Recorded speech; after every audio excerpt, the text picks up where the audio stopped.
mais il faut s'accepter. S'accepter, ça veut pas juste dire prendre tout ce qu'il y a de bon chez toi ou tout ce que tu trouves pas bien chez toi et dire ok.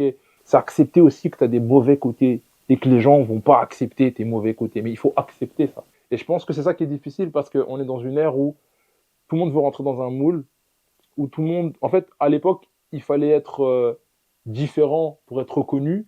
Aujourd'hui, il faut être comme tout le monde pour rentrer dans un cercle. Le paradigme, il a complètement changé. Donc les gens veulent absolument se ressembler pour se dire ah, on est ensemble, on fait partie de la même clique, on est clique X, on est clique Y. Et en fait, tu as un besoin d'appartenance qui est de zinzin. Or que la première personne à qui tu dois appartenir, c'est à toi.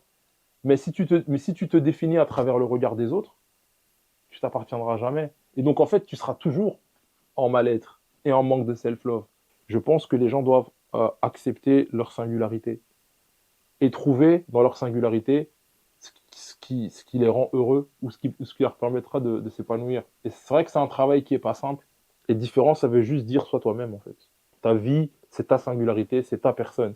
Ça ne veut pas dire que tu peux pas avoir des similitudes avec d'autres personnes, mais ça veut juste dire que ta vie, ta personne, elle est singulière. Et il faut l'accepter dans tout ce qu'il y a de beau et dans tout ce qu'il y a de moche dedans.